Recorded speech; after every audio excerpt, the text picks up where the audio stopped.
Aí tá lei, só que eu tô gravando. Começando com tossindo. Já começa assim. Boa tarde, bom dia ou boa noite para vocês que estão nos assistindo, tanto no YouTube ou nos escutando em qualquer plataforma de áudio, Spotify, Apple, Google Podcast ou qualquer outra.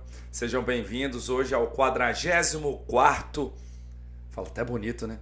44º já Almancast, podcast para a gente falar de empreendedorismo, contar a história das pessoas e tudo mais. E hoje o nosso convidado é o Alessandro. Obrigado, Alessandro. Alessandro é um dinossauro da internet.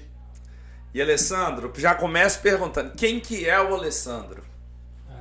Bom, como você mesmo falou, é um dinossauro, né? Acho que demoraram uns 3 podcasts para contar essa parte. Mas posso dizer, um empreendedor nato, né? Trabalhei, se for olhar aí, 11 meses de carteira assinada há muito tempo atrás. E migrei para a área do digital, mas ainda não tinha uma internet bem definida, era mais de escola. E de lá para cá, venho até hoje trabalhando somente com serviços digitais, desde criação de site, loja virtual, agora que eu falo de um bom tempo para cá, área de marketing digital e por aí vai. Do jeito que a internet vai mudando, a gente vai mudando ali o tipo de trabalho, o portfólio, mas a gente não muda o foco, que é trabalhar com digital. E vamos começar do início mesmo da sua história, que eu acho bem legal compartilhar. Cara, você já morou em um monte de lugar, você já foi até terrorista no Iraque. Que negócio louco é esse?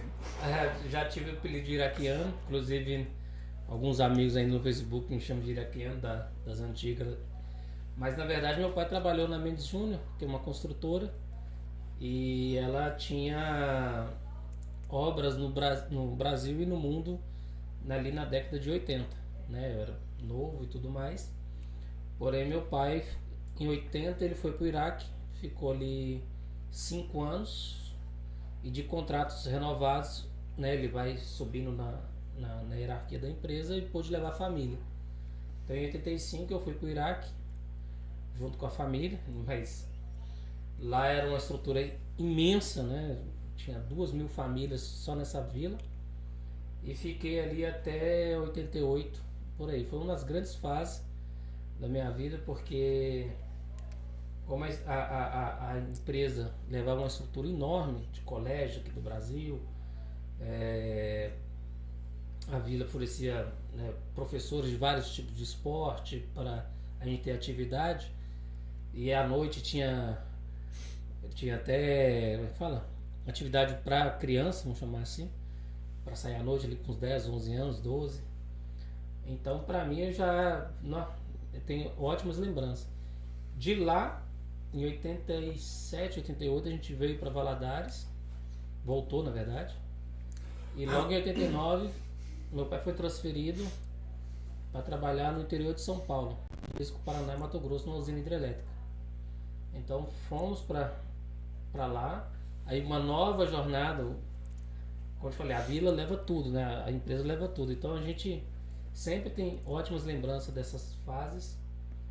E ficamos em Teodoro Sampaio até 90, por aí.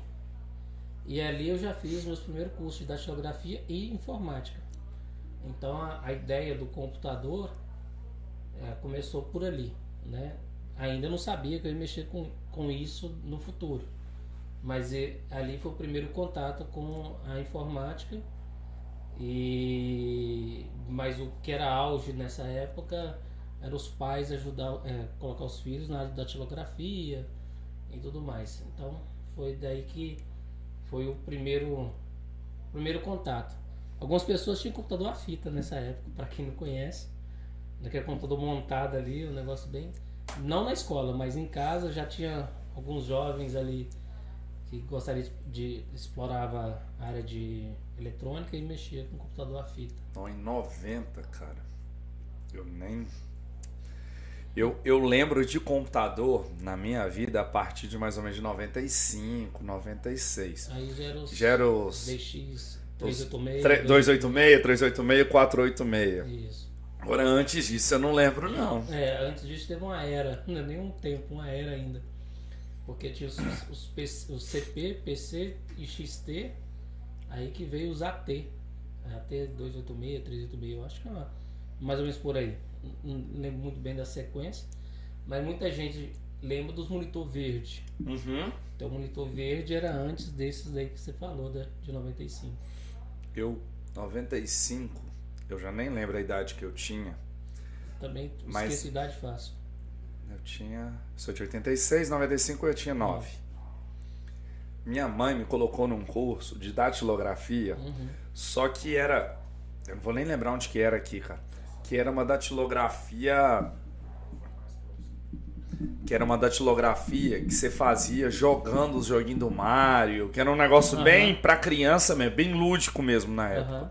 Então tinha um joguinho do Mario que você tinha que acertar a sequência das palavras pra poder fazer. Já era uma adaptação, né? Porque já era gamificado desde o início. O meu, ele, além de ser a máquina de escrever mesmo, é óbvio que por causa do tempo, eu ficava com a mão embaixo da mesa e mesmo assim minha mão era coberta.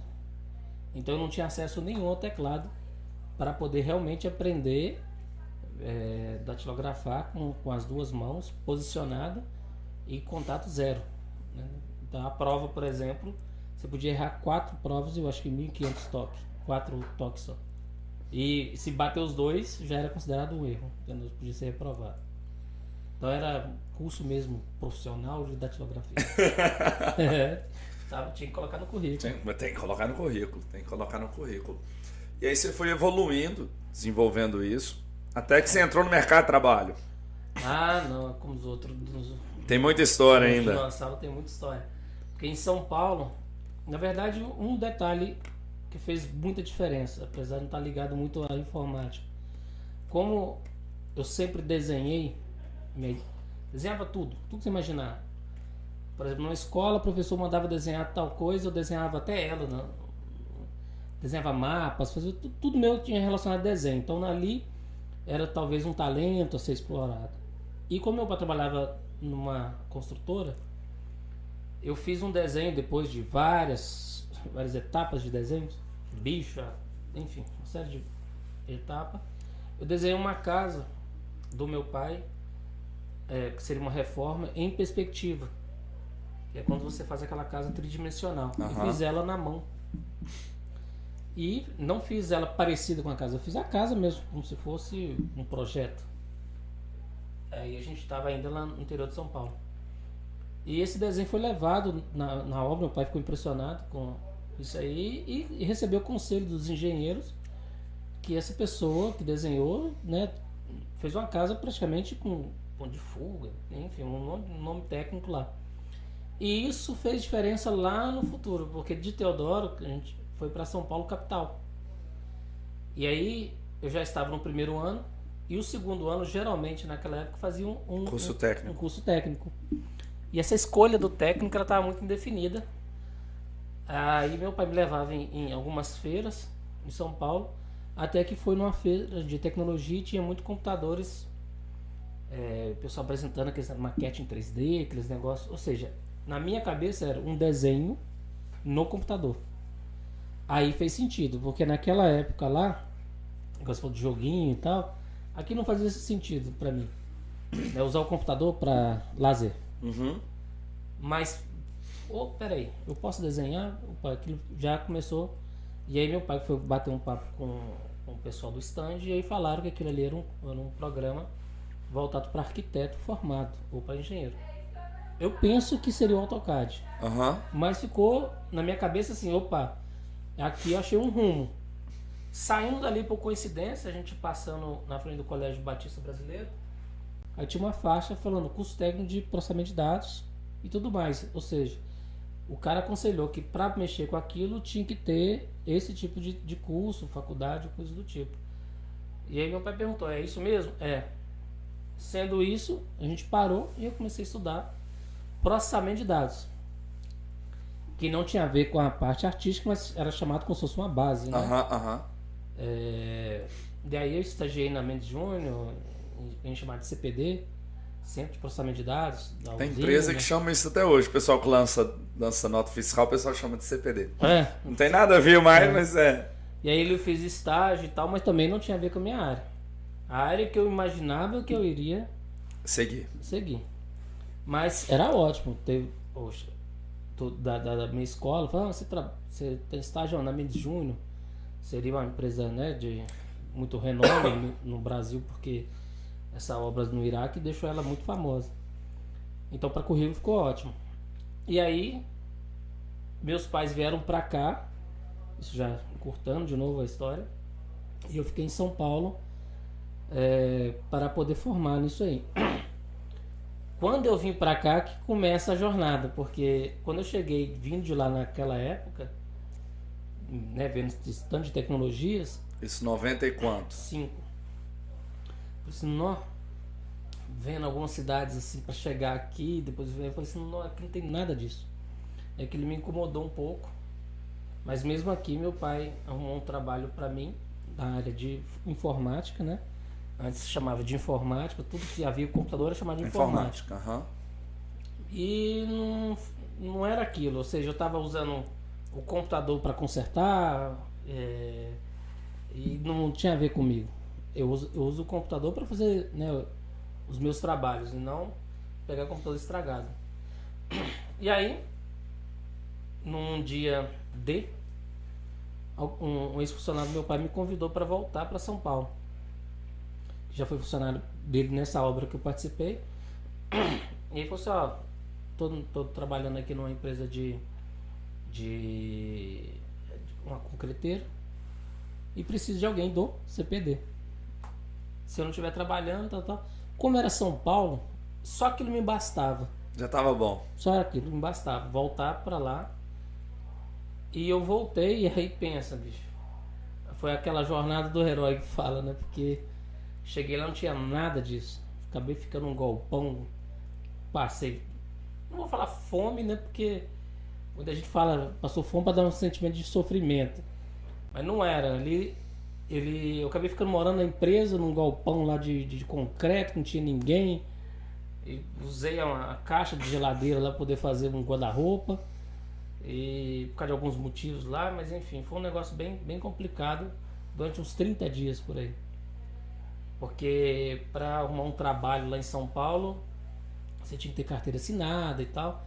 E como meu pai passou nessa jornada de obra e tudo mais, então a gente não trabalhava para poder ter Carteira assinada, isso tudo.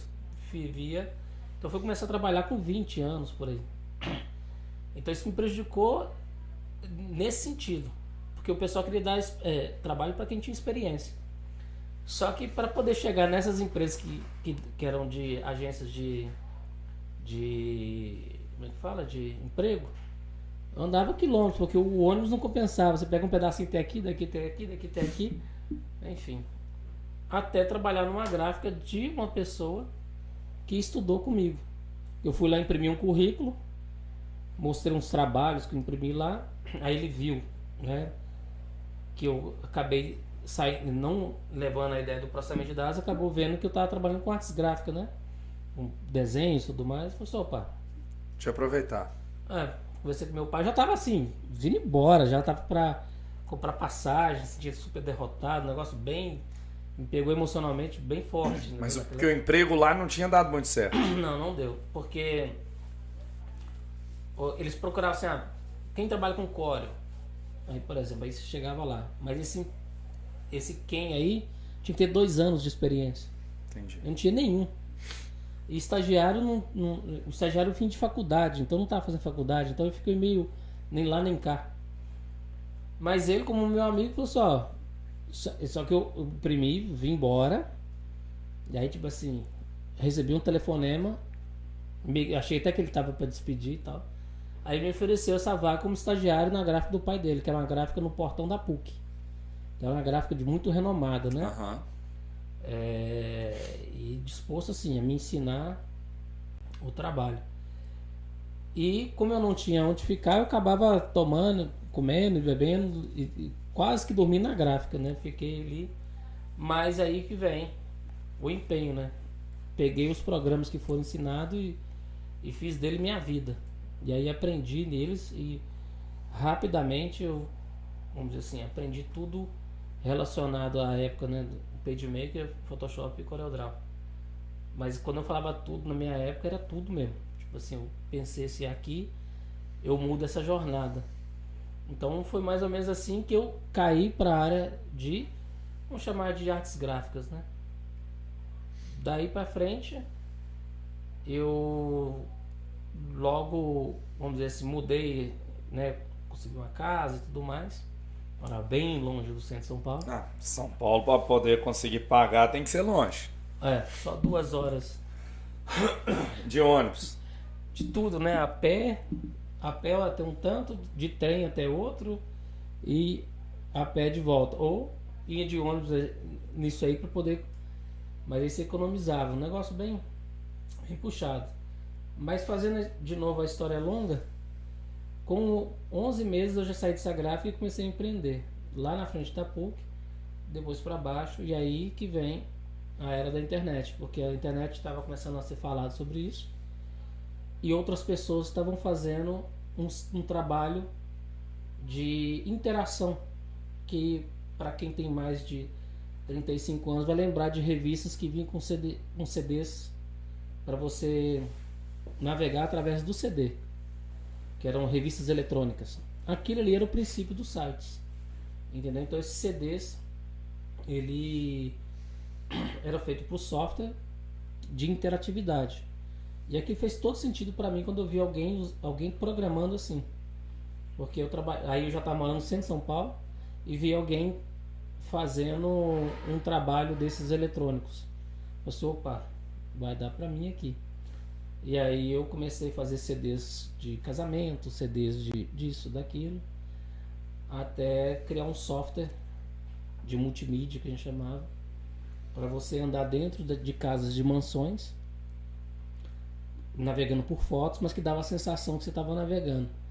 E como ninguém tinha internet nessa época, foi um negócio assim, daqueles bem disruptivo. E era um Google Street View isso, no CD. No CD. Então a ideia era você pegar uma mansão, fotografar e ligar tudo aquilo ali, igual Street View. E a pessoa, a gente cortava ele no formato de um cartão de visita para a imobiliária entregar para uma pessoa em potencial para levar os imóveis e os corretores e trabalhar isso, fazer uma apresentação como essa TV, com a família e tudo mais. Esse era o projeto. Mas, como diz outro, foi avaliado por uma imobiliária lá por $1,5 milhão na época. Porém, a pessoa que a gente chamou para poder fazer essa apresentação, que era uma pessoa mais velha e tudo mais, tecnologia não era associada a pessoas mais novas. Essa pessoa, ao invés de ficar com os 20% prometido pela essa intermediação, que era comum entre agências, né? Ele inverteu. Ele falou assim, olha, tem uma empresa interessada, tem X casas, tal, e eu quero ficar com a maior parte, porque eu que vou ser o responsável. Então a empresa é minha. Isso gerou uma descontenda ali, a gente acabou não fazendo foi nada e as pessoas começaram a nos dar problema e tudo mais, porque, como se fosse assim, dessa forma eu pulei fora, é o famoso puxar o freio de mão, né? E ele quis aproveitar mesmo do trabalho de vocês e tudo para ganhar o dinheiro. Não fazia sentido, né? Porque até matematicamente fazia sentido, porque os fotógrafos queriam tirar essas fotos.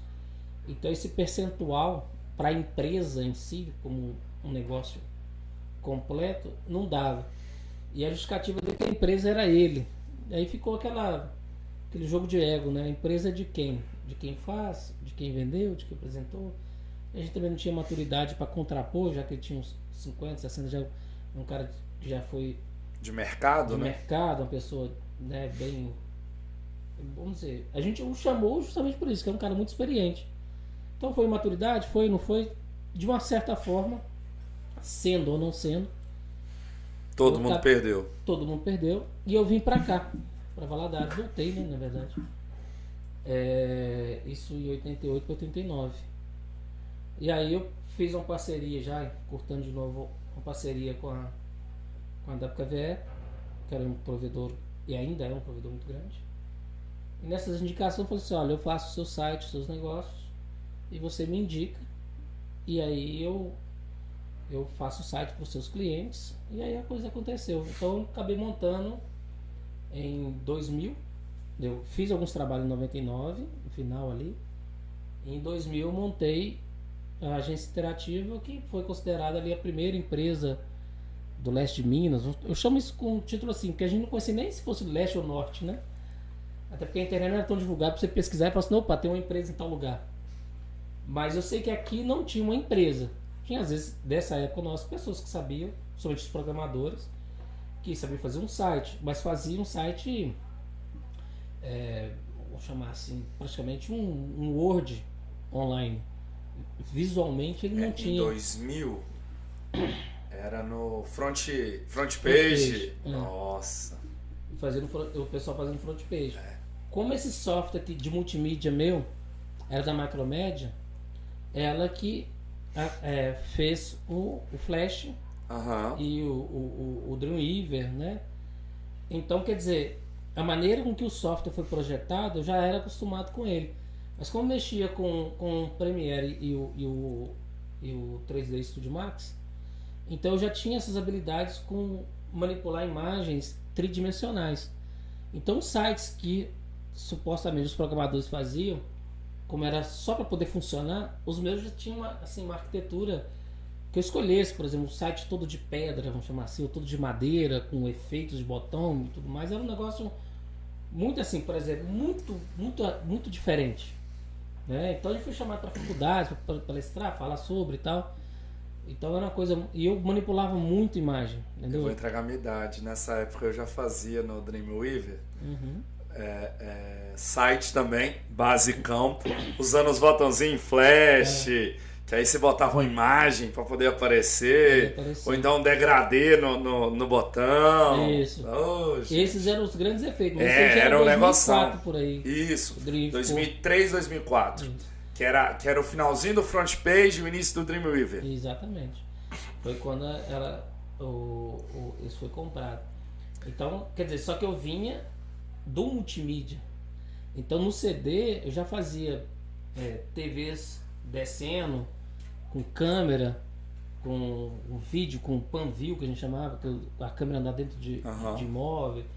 Já fazia, né, esse software que eu usava, ele tinha muita coisa de JavaScript, então eu fazia as imagens voar pela tela, né, os botões com vários efeitos. Então o Dreamweaver veio com aquele lance das tabelas, né, aquela coisa mais quadradinha. Esse programa me deixava, eu falava para as pessoas para entender que eu tinha um programa que é como se fosse o Corel na minha mão. Tipo assim, eu arrastava os objetos, que era você fazia o que eu quisesse, e cada objeto daquele tinha milhares de efeitos de JavaScript, né, que fazia o objeto, enfim, eu fazia o que eu quiser. Então eu falava assim, enquanto o site for feito no mouse, para mim tá tranquilo. Então, quer dizer, dessa época para frente, os trabalhos nossos, eles tinham uma diferença muito grande entre os trabalhos feitos por programadores, vamos chamar assim, entendeu? E nessa época então eu prestava serviço já para agências, porque o que elas criavam, eu dava liberdade delas criar e conseguia reproduzir online. E o pessoal estava encaminhando ainda, né? Então foi um espaço de tempo muito diferente. Nós estamos falando de um tempo que eu era adolescente, eu ficava feliz da gente ganhar aquele CDzinho da AOL, que dava 3 meses de internet do navegador dele lá de graça, que você instalava no seu computador e ele era o discador que você não precisava pagar. Exatamente. Antes disso, só para quem não conhece, quando a internet chegou, e a internet vamos entender que era o meio de comunicar entre o seu computador e uma outra ponta, né? Aí tinha as BBS. Então, ao invés de você contratar um provedor dessa época para navegar pela internet, ou seja, uma coisa ampla, você contratava uma BBS para poder você navegar no servidor deles. Então, era comunicação entre você e eles, igual você era contratar aqui uma Netflix, por exemplo. Aí você vai lá e navega na Netflix com os filmes dela. Se você quiser contratar, por exemplo, a AOL, para ter os jogos e coisas que tá lá na BBS deles, aí você conectava aqui, pagava para eles e navegava no banco de dados deles. Quando veio a World Wide Web, significa que eles se interligaram. Um conectava o outro. Isso. Então essa é a mudança. Então eu passei assim, eu impressionava as pessoas, por exemplo, se quisesse em BBS um telefone de alguém de Belo Horizonte, né? Uma coisa meio assim surreal. Então essas fases foi muito legal. Então na palavra dinossauro isso faz bem parte dessa era da internet, entendeu?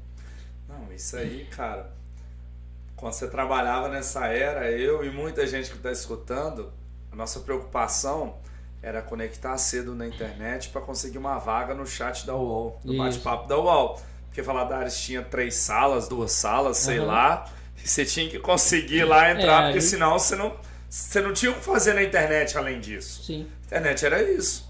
A internet, para quem estudava, era aquisição de conteúdo, mas o lazer da internet era os bate-papo, que levava pro ICQ, né? É isso que eu ia falar. E a gente usava o ICQ para comunicar diretamente, ou seja, do negócio do barulhinho. Você trocava ideia com as pessoas, e aí, havendo ali uma afinidade, você chamava pro ICQ para poder conversar depois daí para frente em particular. Aí o Hotmail veio, tomou esse mercado, tudo mais. Lançou o Messenger, né? Aí aí já mudou tudo. Vai mudando os modelos, né? Tanto é que ele lançou, acho que era Space na época, que seria a primeira, eu acho que ela foi a primeira rede social, que era você ter o perfil e tudo mais, mas não vingou. Depois eu vou olhar. Mas eu acredito que chamava Space mesmo, e era da Microsoft. Não, você tava falando aí, por exemplo, eu lembro, em 98, minha mãe me comprou o primeiro computador lá pra casa, sei lá, acho que era um Pentium 4.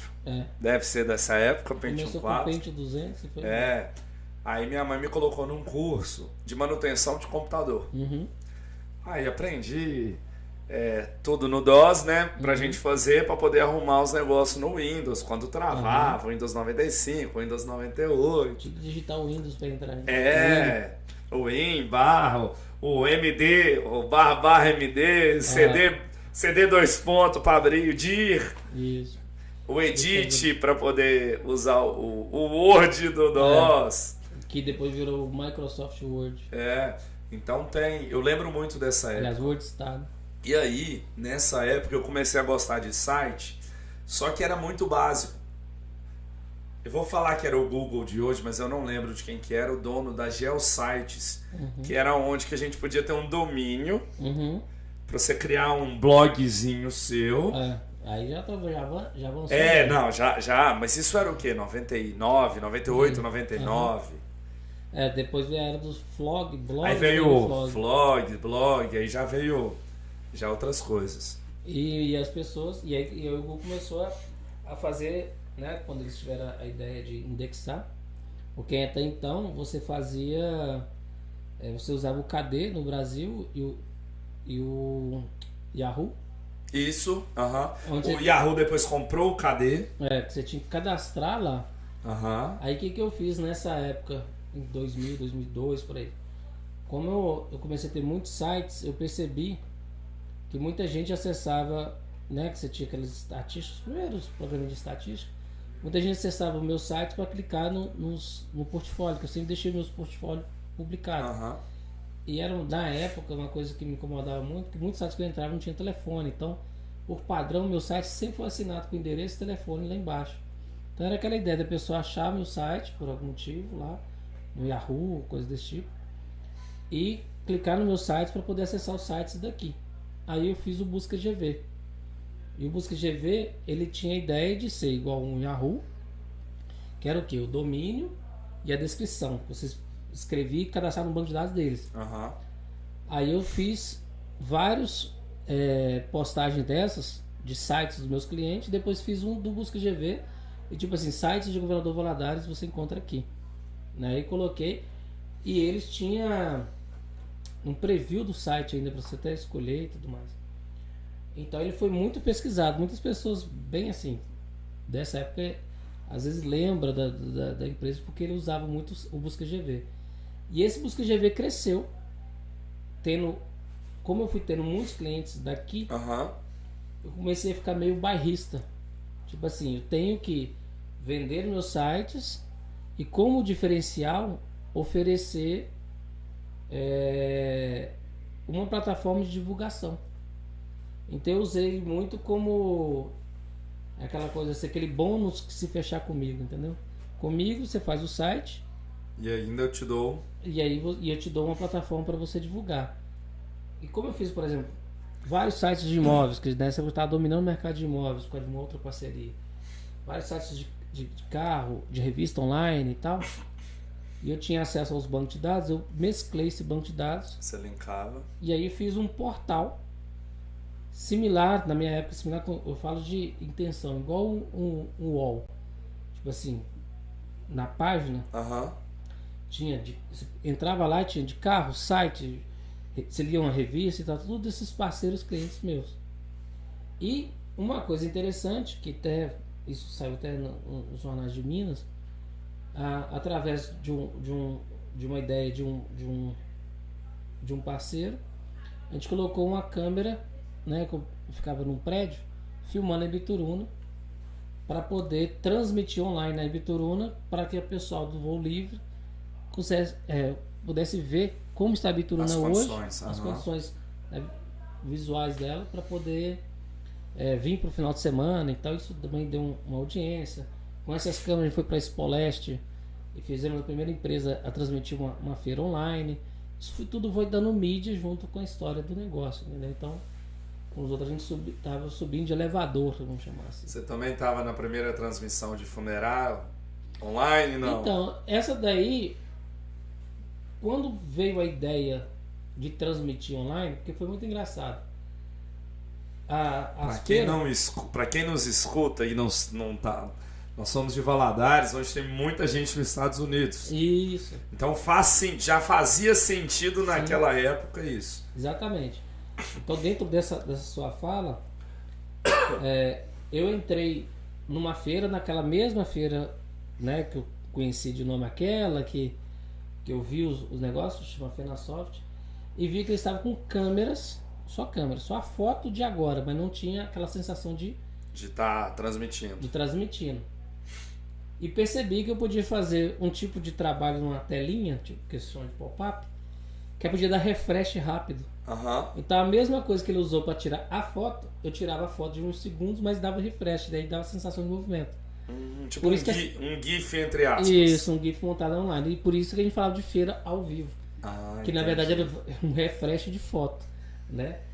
E dentro disso aí, né? E eu, como atendia muitos corretores, muitos pedristas, começou a ver, né, essa ideia de transmitir também isso aí para os Estados Unidos. Então, por exemplo, o cara tem uma imobiliária, está construindo, quer mostrar em tempo real como é que está a obra para quem está fora, posiciona um webcam na janela, como a gente fez com a Ibituruna, e filma a obra, né, para aqueles quando tem um escritório. A pessoa quer vender uma pedra, por exemplo, até chegar lá uma foto, fazia assim, essa partezinha do site meio particular, passava o link, ficava mexendo na pedra para poder ver o brilho e tudo mais. Então acabamos usando muito essa ideia de online sem ser online, né? Uhum. Aliás, era online, mas porque a gente pensa como streamer, né? Não era streaming que hoje... Porque a internet era muito lenta, muito lenta. Nós estamos falando de kbyte, nós não estamos falando de mega. Era 14 KB. Essa época, pra você baixar uma música de 1 mega... Você deixava lá de noite, né? Porque pra rodar. Pra quem não sabia, as operadoras, elas colocavam, pra quem conectasse depois de meia-noite, via linha de escada, ela cobrava só um pulso, que era só um valor só. E aí você podia ficar online até de manhã. Então, né? E era caro ficar online de dia. E você bloqueava a linha telefônica. Ninguém ligava e você não recebia ligação. Então a gente... O João não viveu isso não. O João aqui não tem idade pra isso não. Não, e o João fica, na verdade, preocupado porque tem só 5 megas, né? De transmissão. 5 megas só para... Custava $1.000 um mega. Se você quisesse ter um provedor de internet, era mais ou menos essa uma precificação que você contratava na Embratel para você ter. Você redistribuir. Isso. E aí, enfim, comprava ali uns linhão de vários telefones, né, com número, mas você ligava ali para poder colocar os modem e aí oferecer internet pra galera. Então, com os outros. Porque era uma luta. Era um programinha, era um discador, era um discador que usava o computador, que era, para quem é novo, gente, você colocava uma linha telefônica dentro da placa de rede do computador. Isso e aí ele fazia uma ligação mesmo, era uma ligação mesmo que ele fazia pro provedor. Na verdade não era nem a rede, era um modem. Ele tinha duas portas, uma entrava a linha telefônica nele e a outra saía se você quisesse fazer o atendimento. Isso. Aí você até colocava falar. dali você colocava no seu telefone de novo para você falar, e aí os call centers começaram assim com atendimento e tudo mais. E aí você discava, ele conectava no servidor, negociava sua senha ali, e aquilo às vezes dava muito erro, e depois que você conseguia a conexão, ainda assim, você está online a 14.400 KB por segundo. Por segundo. Entendeu? Então era bem lento. E aí para fazer os sites, por exemplo, você tinha um rumo que, mesmo que você usando imagem, já tinha que ficar com, acho que era com 100k, 100 KB tinha que ter o site inteiro, para ele poder ficar, vamos chamar assim, navegável. Então eu que manipulava imagem tinha que ter uma habilidade, como eu tinha com Photoshop, para fazer imagem pequena e ela ser baixável. Daí que veio o GIF. O GIF, como ele era 256 cores só, animadinho, vamos chamar assim. E aí a gente usava ele com cores indexadas. Um negócio bem... Era uma luta, diz o outro. E aí nessa época você programava em HTML, não? Não, eu usava esse programa. Entendi. Desse programa, que eu chamava de Core Online, aí já veio o Dreamweaver, aí mudou o formato dos sites. Que aí tinha o Macromedia Flash e o Dreamweaver. Porque o que aconteceu? E o PageMaker, que misturava também. Não, o PageMaker ele era para a área de editoração eletrônica. Porque eu usei o PageMaker para fazer diagramação de jornal. Isso, diagramação. Isso. Aí você tinha o PageMaker para poder fazer editoração eletrônica, a gente chamava de diagramação, e o Corel para fazer as ilustrações. Nessa época as pessoas começaram a fazer a editoração no Corel, por isso que ele travava e trava até hoje. E o Photoshop para fazer as imagens, entendeu? Ia manipular as imagens e tudo mais, colocar uma imagem fundida, com fusão cromática na outra. O pessoal que tinha essa habilidade de juntar uma imagem na outra para não ficar esfumaçada na outra, cobrava era $100 na época a hora, era o ilustrador, né? Para quem não conhece, o Photoshop quando começou não tinha aqueles layers que hoje tem, né? Se você fez, são camadas, vamos falar assim, que você vai mesclando. Se você fez, errou, acabou. O cara fala assim, não gostei, fazer tudo de novo. Então é um negócio bem, bem complicado. E eu comecei com o Photoshop antes de ter camada, que era acho que 2.8. Entendeu? Então, era, vamos dizer assim, lembra que eu te falei que eu peguei esses programas e quis aprender todo? Então eu peguei essa habilidade também para fazer capa de revistas, de jornal e tudo mais. E era vamos dizer assim, às vezes você ganhava mais na capa do que editorar o livro todo. Tem ali, depois eu vou pedir pro João pegar uns jornais ali naquela negócio do meu lado, que eu sento lá, tem uns jornalzinhos amarelinhos lá, depois traz ele, que eu editava na época 2004, 2005, no PageMaker, e aí eu não usava o Corel, porque eu não sabia, eu usava um da Macromedia, cara, que era tipo depois veio o InDesigner substituindo... Não? Era parecido com o Fireworks. Fireworks. Com Quark Express. Fireworks. Eu aprendi, porque na época que eu entrei na faculdade, no meu curso tinha um jornalzinho. E todo mundo que diagramava formou. Entendi. E aí tinha um computadorzinho lá parado. Ninguém sabia mexer. Aí o cara formando falou, Décio, eu tenho aqui um CD do programa que eu tenho, que eu uso para fazer, que é o PageMaker, e das imagens que eu faço. Eu não tenho tempo de te ensinar, Mas se você pegar, você pode... Você pode... Eles Você já pode falam fazer. branco, né? O amarelinho é porque... amarelinho porque é velho. Aqui já é de 2007, mas aí, eu diagramava nele. As imagens horrorosas. As imagens horrorosas. E aí tinha, aí ó, você fazia isso no computador e mandava pra... Fotolito, né? Fotolito. Aí ó, se olhar aqui embaixo no expediente, tá aqui ó, cadê? A diagramação, aqui nessa época eu ainda não era diagramador. Tinha época que eu entrei como diagramador. Cara, esse aqui você tá como editoração e diagramação. Aí, ó, esse aqui eu estou como colaborador, que eu escrevia. Então, cara, olha os trem malucos que a gente aprende na vida. Eu tenho lá. Nossa, se eu trouxer pra cá, olha os negócios malucos. Jaqueline Vidal. Mostra essa câmera aqui. Essa daqui dá. Cara, eu aprendi isso na faculdade, cara. Não tem nada a ver com curso, não tem nada a ver com nada. Porque era uma oportunidade, eu aprendi a fazer. Isso aqui era como os outros. Nisso aqui, era fera, muito. Cara, Por que era fera nisso? Fazer um bom trabalho e rápido. Hoje, isso aí é automatizado, isso online você faz. Isso online você faz.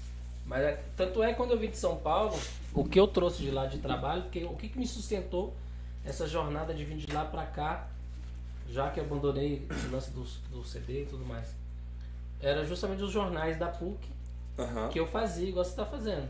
Exatamente isso aqui. Aí, alguns eu descia lá pra São Paulo, fazia lá, né, em parceria com essa editora, e depois voltava pra cá. Né? Então, eu fiquei um período aí de uns quase 5 meses fazendo isso aí, até essa dinâmica, não, né? Esquecendo que não tinha internet para conversar online e tal. Era meio de uma coisa assim de confiança, né? O cara te ligava, você vai vir mesmo? Não, pode vir. Aí eu ia e ficava nesse biru. Né? Na minha época aí, já um pouco depois 2007, da sua, era onde que as igrejas pediam e pagavam pra gente fazer boletim do culto, no Corel, aí travava aquilo, fazia uma bagunça. É por isso. Aí eu aprendi a mexer no InDesign pra fazer. Já era muito mais rápido. Isso foi quando a Adobe comprou a Macromedia, né? Ela uniu. Ela uniu e fez um bem melhor. Aí já tinha os templates, aí já era... O Corel continua travando do mesmo jeito, pra quem não mexe. Continua dando o mesmo problema. E isso aqui... Para quem também não sabe, depois que o designer fazia, né, a editoração, cada foto dessa aqui, para ela não ficar, vou chamar ruim, esquelada, né? Sei lá os termos que o povo usa. Aí mandava pro birô e no birô você fazia os scanners de alta resolução. E aí substituía eles aqui para poder isso aqui sair nítido no papel.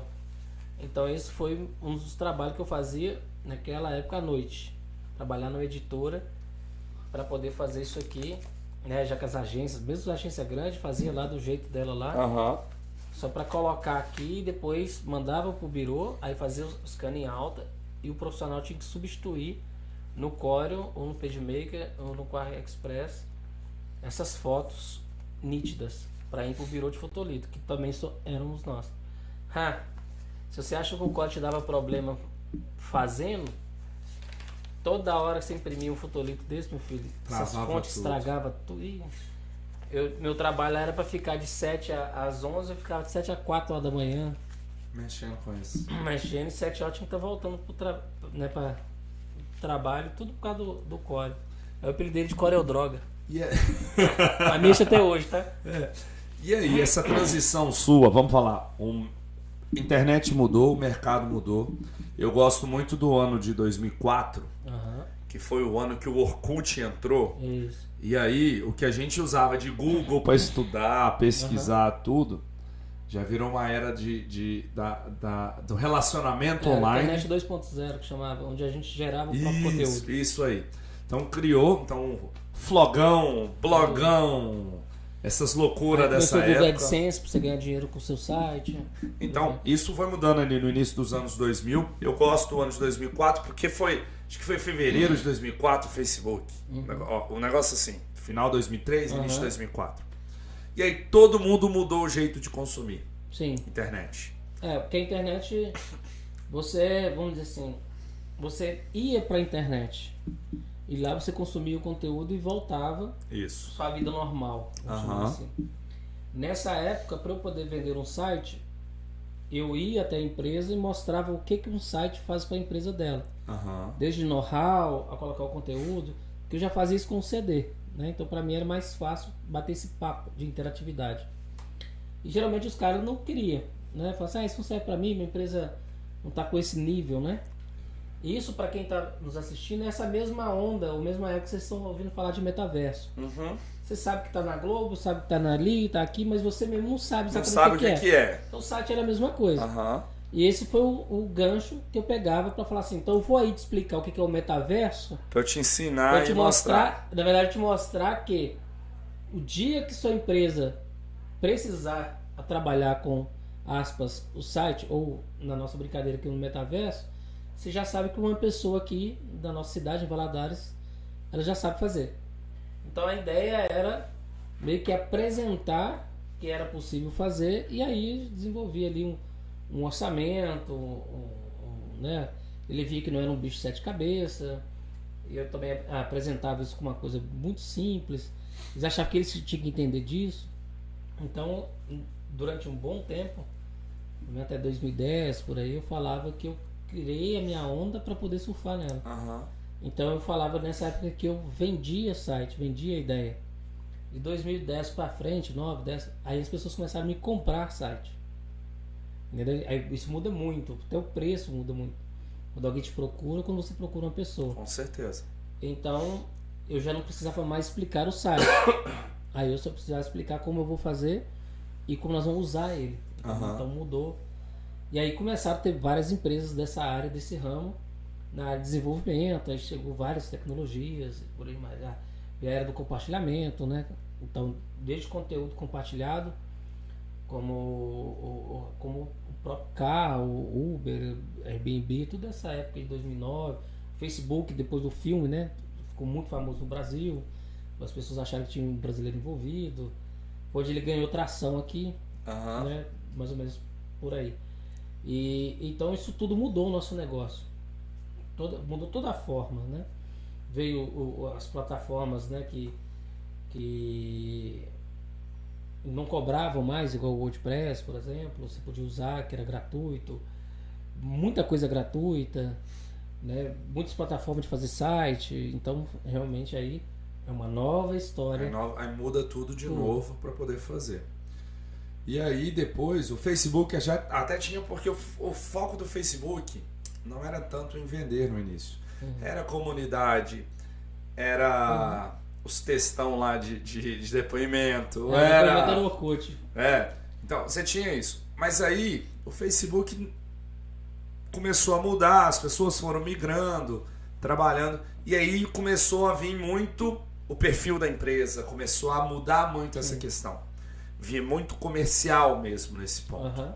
E aí as empresas se atentaram peraí, além do site, eu preciso ter uma presença dentro da rede social Facebook. Começou a ideia da comunicação online, na verdade. Apesar de a gente comunicar do ICQ, mas a visão era meio pessoal. Não era de negócio, né? Então, quando você tinha em 2010, por exemplo, um site, já tinha o Google, né, o ranqueamento e tudo mais, você tinha ali como um padrão para ter a sua empresa online. Aquilo era o online.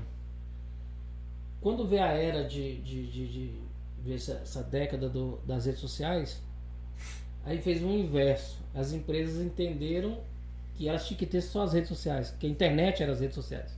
E não o site. Depois de alguns bloqueios, de alguns entendimentos, viu que ali, né, que seja o que nós estamos vivendo agora, o que a gente explica para os proprietários de empresa, é que as redes sociais é um lugar de atração de cliente. E a conversão vai para algum lugar. Essa conversão aí, o site, a loja virtual, o próprio... E é bom, esse ponto que você falou é muito importante, dá um corte bem legal até pra gente fazer no Instagram e tudo. É o seguinte, Rede social, ela tem um dono e não é você. Uhum. O conteúdo que você gera ali, a partir do momento que você coloca, ele deixa de ser seu para ser um conteúdo compartilhado. É isso. As pessoas podem fazer o que quiserem com aquele conteúdo e você fala o que quiser, escuta o que também não quer. Você tá público. Ponto. É público. É perfil público. Se o tio Zuki quiser te cortar, ele não precisa nem te avisar. Ele só vai te deletar ou te bloquear. Na verdade, ele até avisa lá na política que a gente vai lá Quem e não lê, fala, quem não lê. Quem fala, É aquela política que a gente concorda lá para poder concorda, entrar. mas não sabe. E fica bravo depois. Isso. Um local na internet que é seu, é o seu site, com um servidor que você paga para estar os seus dados. Dali ninguém vai te deletar. Dali aquele conteúdo é seu. Que é justamente aonde a gente tem que levar o potencial cliente, vamos chamar de lead, né, que é o termo certo, para poder converter dentro do seu site, para a partir dali você trabalhar as vendas, trabalhar as negociações, trabalhar tudo. Dentro desse contexto, essa é o que a gente vai, esse é o nosso atendimento. Eu vou lá para mostrar para ele que o cliente, a pessoa que ele quer, ele faz uma jornada na internet. Então, ele está, mesmo que você é um cliente local, ele está online, ou seja, eu brinco que o cliente é online, mas apesar de, né, ele compra fisicamente. Às vezes a pessoa fala, eu sou, sei lá, mecânica. Ok. Mas lembre-se, ele está online. E para ele chegar até você, vai passar por um processo. Então você usa as redes sociais e o Google para atrair esse cliente, leva para uma landing page, um site ou qualquer coisa ali, para ele entender o que você faz, e aí ele entrar em contato. Opa, essa pessoa aqui, ela... Né? É lógico que esse site pode ser pequenininho, a gente chama de cartão de visita digital. Sem problema. Uma landing page, um site, uma loja virtual. Um portal complexo, o que você quiser. Um portal, né? Porque mesmo esses que só tá focado nas redes sociais, eles não estão entendendo que tudo que ele fez ali, ele clicou e foi para um site. Entendeu? Na maioria, 90% deles. Então a gente mostra exatamente isso. Qual a hierarquia de acesso que ele vai fazer e como você vai ter ele como lead seu para poder depois prospectar. E aí já entra num outro mundo, que já entra os sites e as ferramentas online que não são a mesma coisa e elas são complementares. Isso. E não tem jeito de fugir. Sim. Aí é quando a gente, né, como parceiro interativo, a Alma coloca que existe uma jornada ali, é um processo, né, que depois que ele tem ali como é que fala?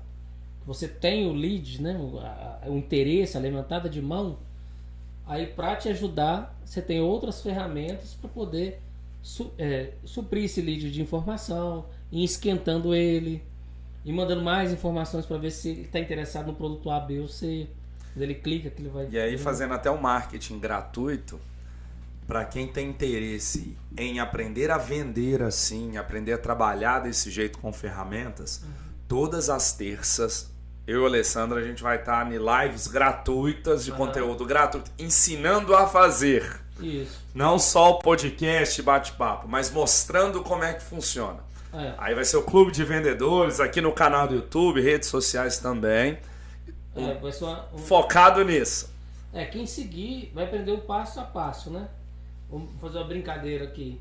Tudo começa num e-mail. Se você não tem nada, chegou agora, você nasceu, né, com os outros, veio de outro planeta e chegou. Faz um e-mail. Você faz um e-mail, faz um WhatsApp, faz um Google Meu Negócio. E o e-mail não é @gmail.com, @hotmail.com ou Outlook. É o e-mail da empresa. Por favor. Para trabalhar de maneira comercial. Porém, você pode, né, ter esses e-mails como uma plataforma para você colocar o seu e-mail comercial dentro dela. Cara, tem até hoje, dá vontade de rir. Quando o cara, não, eu tenho uma agência digital, eu trabalho com marketing digital. Fala, me passa o cartão ou me passa seu e-mail. É empresa x@gmail.com. Aí na minha cabeça, você está ensinando a empresa o que mesmo? O que você está vendendo? Peraí, se você trabalha com isso, como é que você não tem o arroba da sua empresa? Mas você tem um domínio. É o primeiro passo da empresa, né? Aliás, até É isso que nós vamos explicar na terça. O que seria o primeiro passo? Depende de que estágio você está. Mas são aquilo assim, eu vou ter uma empresa online, né? E você que de repente é o proprietário da empresa, o que eu tenho que ter na empresa? Você vai ter os obrigatórios, dependendo do seu perfil, você vai dar mais atenção para esse tipo de rede social do que essa. Se você for uma empresa de produto, de serviço e tal, você vai dar mais atenção para esse tipo de ferramenta do que essa. Se você tiver uma quantidade maior de funcionários, você vai ter que colocar outras ferramentas para controlar essa equipe online. Mas a ideia do podcast vai ser, isso tudo vai funcionar digitalmente. Que é essa jornada aí de transformar as empresas físicas, os processos dela, todos em digitais. E aí vem algo muito importante, que você tocou um ponto que eu tô até com um problema desse com o cliente, não tem jeito de eu transformar os meus processos digitais sem ferramentas. Sim. Então, por exemplo, quero trabalhar vendas digitalmente, eu tenho que ter um CRM. E não é um CRM, não é um sistema que eu vou comprar e nunca mais pago por ele. Não. As empresas não fazem sistemas assim. São sistemas que o pessoal chama de SaaS, né? Que é um sistema como um serviço, que é uma mensalidade que você paga, barata, para você usar. Não precisa mais, quer mudar, você para de pagar e muda para outra. Não tem problema. Então é justamente isso. Mas hoje, por exemplo, eu quero trabalhar venda interna de um serviço meu.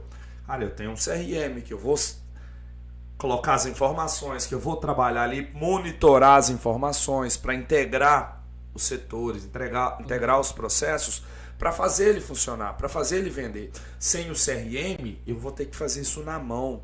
A chance de perder informação, de processo quebrar e de não continuar é gigantesco para poder se trabalhar. Não só isso, né? A questão hoje da tecnologia em si, para a área de lead, para a área de qualquer coisa nesse sentido, é você ter os dados na mão. Por isso que falou que o maior ativo hoje das empresas são os dados. E você saber... Pode falar mais perto, você está falando longe. Aí. E saber o que decidir com eles, né? Porque, por exemplo, se você faz um panfleto, por exemplo, se você não colocar uma promoção específica do panfleto, você não sabe quanto está custando esse clique, essa aquisição desse cliente, né?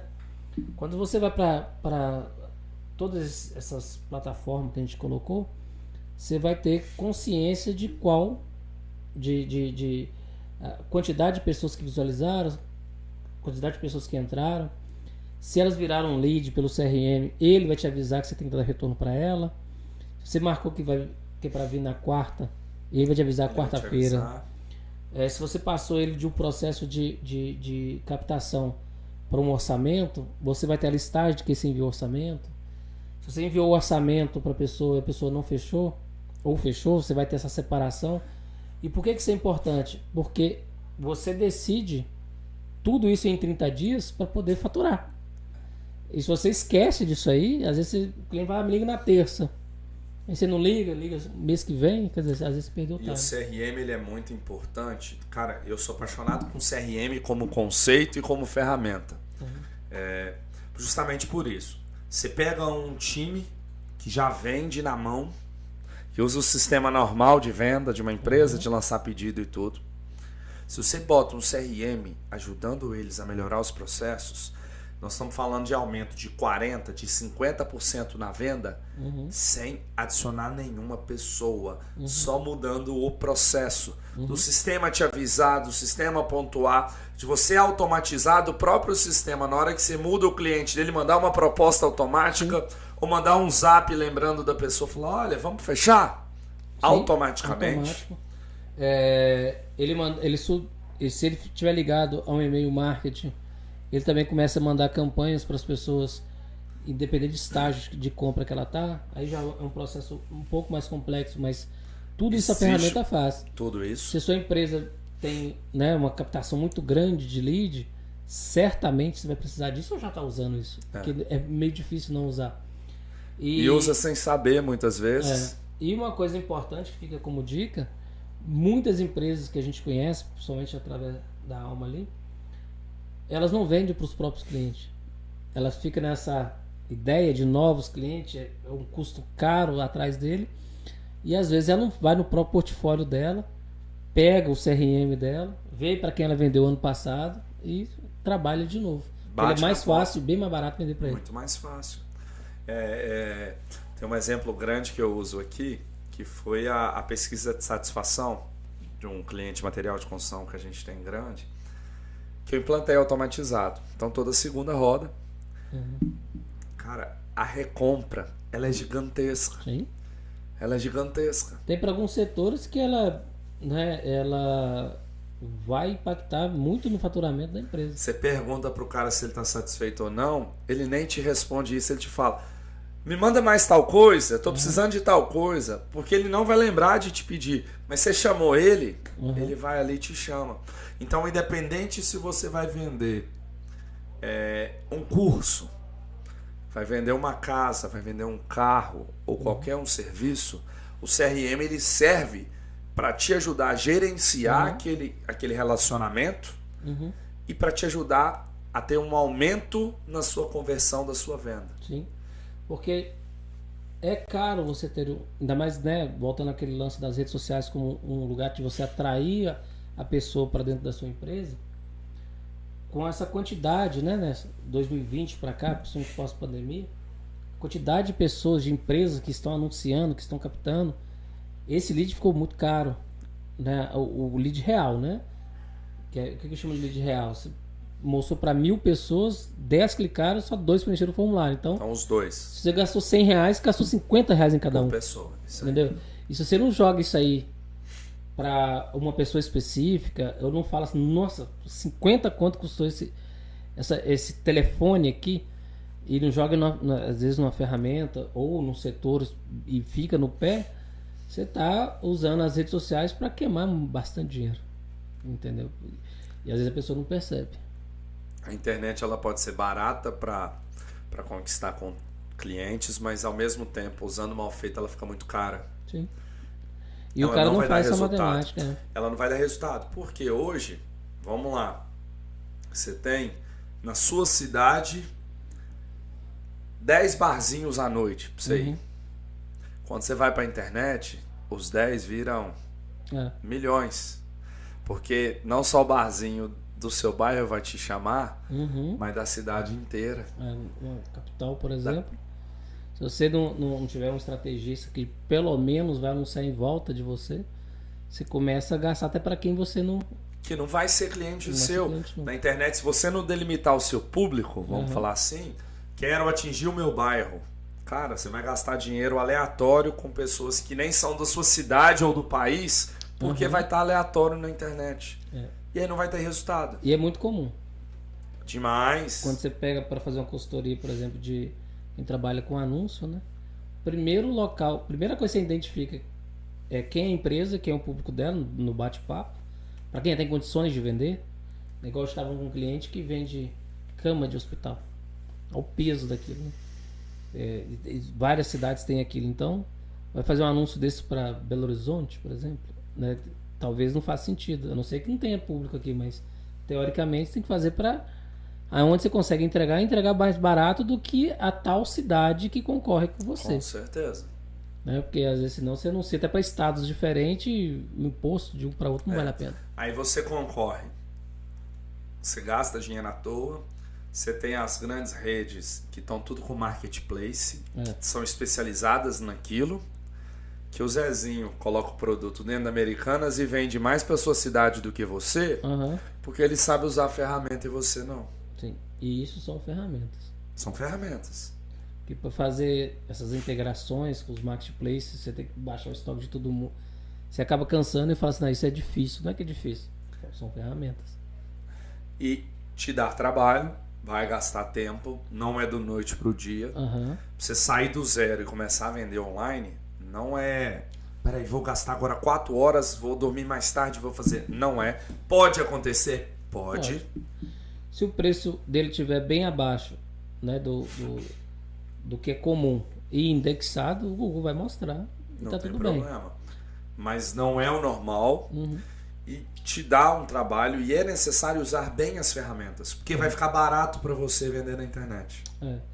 Eu fico com uma dica, porque eu, há uns 2, 3 anos atrás, antes da pandemia, eu falava que as lojas, né, nossa cidade, né, para quem não conhece, tem muita loja, o comércio nosso é muito grande. E quando você falava que de uma loja virtual, de um site ou de uma rede social, que falava que tinha que ter uma pessoa para isso, eu pensava assim, já está fora do comércio. Porque como as pessoas estão online, essa pessoa que você está falando que seria um sacrifício de investimento, ela já é a principal da sua empresa. O que eu quero dizer? Quando eu falar assim, você tem que ter uma pessoa para cuidar da sua venda online. E vou chamar de venda online como um todo, tá? O Instagram, o WhatsApp, loja virtual, marketplace é uma venda online. Essa pessoa que é fundamental hoje na sua empresa. Isso antes da pandemia. Quando veio a pandemia, pegou esse estudo de calça curta, porque não tinha esse hábito. Eu ficava esperando a pessoa na calçada e falava que o Brasil estava em crise. Não estava em crise, já tinha mudado o comportamento. Já. E é interessante isso, que os empresários só entenderam que o mercado já tinha realmente mudado quando tiveram que fechar as portas e ir desesperadamente para online. Desesperado para ir para online. E aí eles tinham que fazer coisas que tinham 10 anos para fazer e não fizeram em 2, 3 dias. Em 2, 3 dias. Porque nem eram usuários. Não, e eles não tinham habilidade. O que é habilidade, gente? A foto que vai pro Instagram, que é bacana, é aquela que você mesmo interessa. Porque você não interessa aquela foto, por exemplo, no manequim pendurado. No manequim lá pendurado de qualquer coisa. Aquela foto bonita que te chama atenção é que você tem que produzir para chamar a atenção de alguém.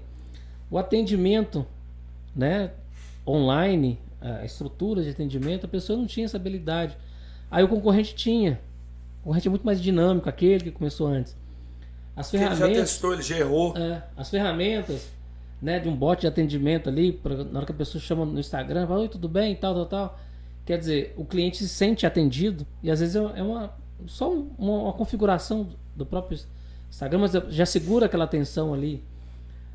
A maneira de fazer, né, a produção do seu próprio produto, vai lá e faz lá, né? Quer dizer, uma coisa meio solta, não chama atenção, aí fica aquela raiva, né? Pô, eu tô mexendo aqui e não dá resultado, esse negócio não dá resultado. Mas na hora que você compara ele com aquele que ele compra, mas como é que você compra? Você compra no online. Aí na hora que vai ver, tem todo um preparamento para estar lá. Então ele perdeu muito tempo ali na pandemia, né? Os clientes chegaram pra gente para fazer consultoria e tudo mais, né? Naquele desespero, qual ferramenta que vai usar. Eu até brincava, o que essas meninas estão fazendo aqui? Era a primeira frase. Elas respondem, estão esperando um cliente. O que eu devo fazer na internet? Pega cada uma delas. Quantos produtos você tem? 10 mil. Então você tem 10 mil posts ao fazer. Um todo dia. Faz 3 por dia. Você vai ver que essa frequência vai mudar.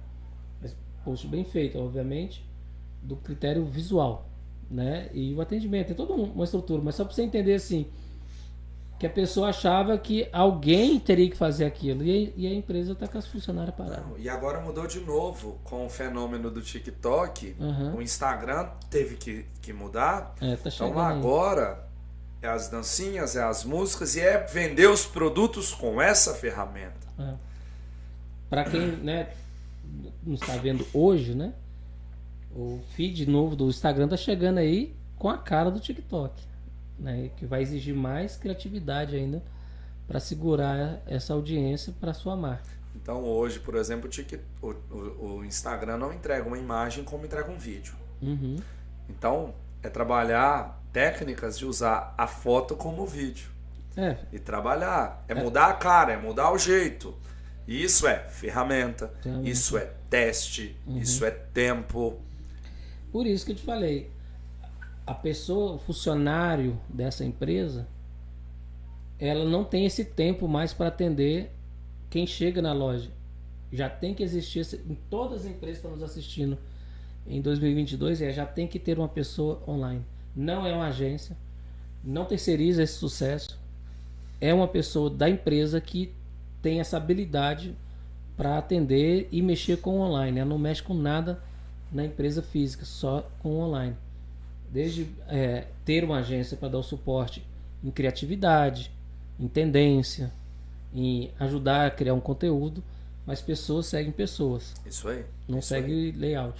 Não é à toa que o influenciador digital hoje é o Uhum. principal vendedor, vou colocar entre aspas, Uhum. porque ele vende para as pessoas que seguem ele. Isso. Se ele falou que ele é bom, se ele come na empresa tal, Uhum. peraí, é interessante. Então, até as próprias empresas não estão fazendo muito mais aquele marketing de pagar o cara para o cara falar o nome da empresa o tempo todo. Não, Uhum. você paga para ele consumir, você paga ele para usar, você paga ele para te visitar, porque aí, peraí, ele tá lá, o negócio é bom, também eu Uhum. também quero. Então Se é bom são pra ele, é essas bom pra mim. coisas que são importantes de trabalhar. E para quem também faz essa análise, se ele é um influenciador ou se ele é um publicitário. Isso Porque aí. às vezes ele pode gerar uma audiência, E mas não influencia ninguém. É isso aí. Então tem muita gente aí que tem uma audiência, né, uma quantidade de seguidores, mas aquela pessoa tá seguindo aquele estereótipo. É isso aí. Né? Ele não é um influenciador. E para No você mundo que tá que- vendo no YouTube aí, ó o desafio. Deixa no comentário o Instagram do influenciador, que eu vou pegar o nick dele. O nick é ótimo, né? O arroba dele. Vou jogar na ferramenta e vou te falar se ele vende ou se ele não vende. Se ele é um influenciador. Se ele é influenciador ou se ele é um comprador de seguidores. É. Porque tem isso, tá? Tem ferramenta que mede isso. Me lembro até de fazer um vídeo disso, João, pra gente pegar os maiores influenciadores do Brasil e quem vende e quem não vende. Quem influencia, né? Quem influencia de verdade ou quem não influencia. Tem gente que tem 1000 seguidores que influencia muito mais proporcionalmente do que tem 1 milhão. Ainda mais se ele for subnichado, que a gente fala, né? Por exemplo, você pega uma pessoa que está dando um público totalmente específico, né? Aí ele tem uma capacidade de mover aquele público. Quem, sei lá, jogos, games, ou uma pessoa que só fala de sapato. Isso aí. Uma pessoa pública, às vezes, nem sempre Vai ele influenciar. consegue tanto. vender de um almoço a um sapato. Né? É Então isso essa aí. escolha aí, ela faz todo sentido para a empresa e sim, influenciadores são muito bons, ajudam muito, Desde que bem usados. desde que bem usados. Igual um site, igual um WhatsApp Business, igual um Google Meu Negócio, igual 350 milhões de ferramentas Exatamente. que todo dia nascem. Sabendo usar, dá certo sim. Gente, tem muita ferramenta boa de graça ou com custo mínimo. O que a gente chama de mínimo são ferramentas menos de R$100 por mês. Que se você for ter um programador para desenvolver, sem gastar uma fortuna, dinheiro, tempo e ficar refém de repente daquela situação ali, pagando até mais. Então, e essa plataforma, se não estiver te atendendo, também você consegue trocar. Você troca, você muda. Então tem muita coisa para fazer. Então hoje nessas ferramentas online, você tem que testar muito por segmento. Tem as empresas inovadoras, que são as empresas que vão testando e vão fazendo. E tem quem vai depois na onda. A ferramenta já está testada, já está cara, porque no início ela era mais barata. Uhum. E aí você pega, só que já teve alguém que testou, já funciona. Sim. Então é só pegar para rodar. Só que é constância. Uhum. É o que eu brinco com post de rede social, do YouTube, do que for. Cara, o YouTube você vai soltar vídeo, meu amigo, uma vez por semana? É uma vez por semana. Tá nevando, tá faltando energia, tá o que for. Você tem que postar. Uhum. Independente da qualidade do conteúdo. Nossa, aquela semana o vídeo ficou ruim. Cara, você tem que postar. Uhum. Porque o algoritmo, ele vai medir a constância. Faz parte também das primeiras entrevistas nossas. Como crescer o Instagram?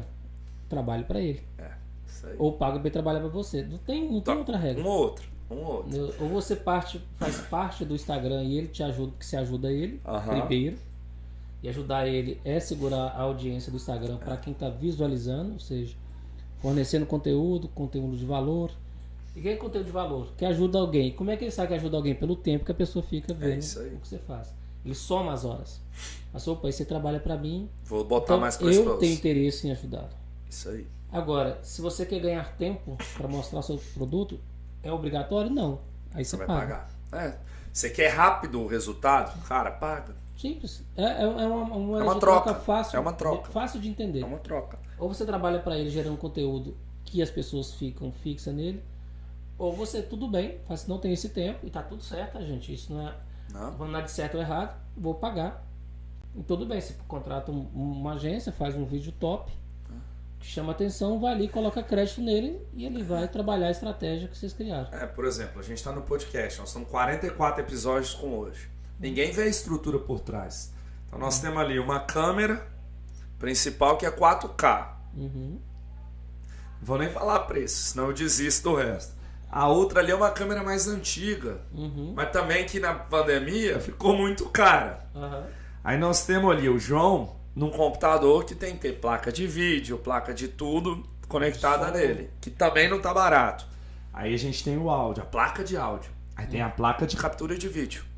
Aí tem as câmeras. Divide as câmeras. Os microfones. Aí tem os microfones, os cabos, o retorno. Você tem a iluminação. Ou seja, uma estrutura mínima para começar. Porque mas eu posso fazer com webcam estourada no meu quarto? Pode. Aí vem o lance do conteúdo. Pode. Não tem problema. A vantagem da internet é essa. O Whindersson Nunes começou com a TechPix e estourou. Sim. Então, comece do jeito que está.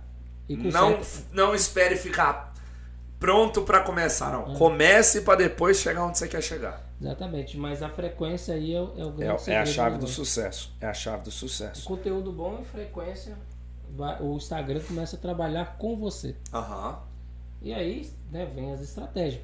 Como tá no início, pega esse conteúdo bom, pouca audiência, coloca uma moedinha nele para poder ter mais seguidores, enfim. Aí vem as estratégias. É isso aí. João, nem sei quanto tempo tem de episódio. 1h16 minutos. Tá falando pouco ainda? Nós temos muito assunto. Se for desmiuçar essas jornadas todas, o que aconteceu de 5 em 5 anos com a internet? Nós vamos ficar malucos. Mas aí nós vamos deixar o gostinho para as pessoas nos acompanharem às terças. Porque aí nós vamos falar disso para quem é nichado para aquilo. Vamos escolher um tema. E vamos trabalhar. E aí é legal, gente, que a gente não vai falar sobre ferramentas só, a gente vai falar de técnica de venda, a gente vai trabalhar isso como um todo. A gente pode pegar num dia, para quem mandar, pode pedir o comentário aí mesmo, falar. Eu queria falar, meu segmento é área médica, o que eu posso fazer? A gente faz um dia só disso. A gente coloca, né, dentro desse contexto o famoso script de venda. Por exemplo, se você é médico, o que você faria? A, B, C e D, manda para cá e trata o cliente assim. Isso aí. Né? Como você vai atrair ele? Eu sou advogado, eu tenho uma indústria, eu quero representante, eu quero isso. São pequenas estratégias e dentro dessa estratégia quais ferramentas vão ser usadas. Isso aí. E aí a gente pode fazer isso cada dia, cada semana, de um nicho diferente, de uma estratégia diferente. E quem ficar pedindo para nós encher mais o nosso saco é o que nós vamos fazer primeiro. Exatamente. É uma brincadeira, tipo assim, sou advogado, como é que eu usaria a internet para atrair cliente? Isso aí. É mais ou menos nessa temática. Nessa temática. Sou médico, como é que eu usaria? Porque tem todos aqueles limites. E aí você pode chamar nas nossas redes sociais, na minha pessoal, do Alessandro, da Agência Interativa, da Alma, qualquer uma você pode chamar que a gente vai pautar eles e vai agilizar. Por isso que minha rede, até falando, chama Dicas do Ramaldes, porque a ideia é dessas dicas para cada segmento que entra em contato com a gente, que é o que a gente já faz há muito tempo.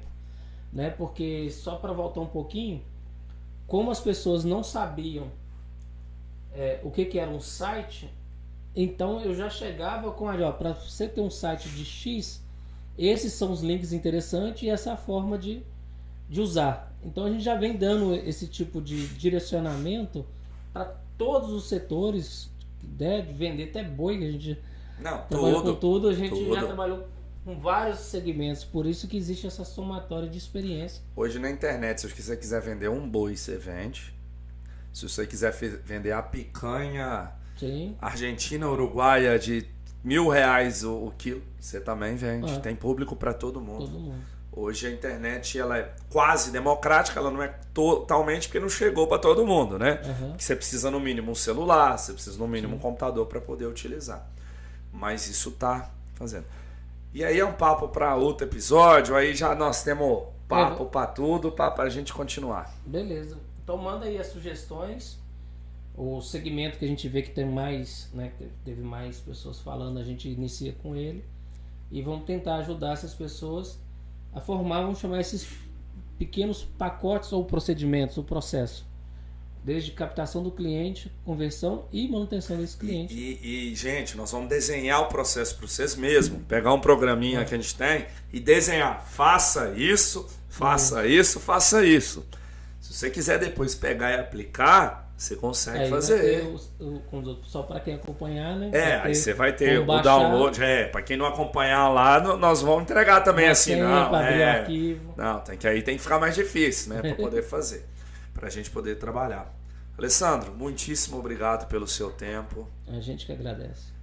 Para quem quer falar com você, dicas do Ramaldi. Seria o melhor canal no Instagram e no site agenciainterativa.com.br. Ali já tem quase todos os contatos e todos os serviços que a gente faz. Perfeito, gente. Muitíssimo obrigado. Obrigado a você que está nos acompanhando no YouTube, pela estreia do YouTube, para você que está vendo os cortes, para você que está nos escutando no Spotify, nas outras plataformas. Muito obrigado e até mais. Valeu!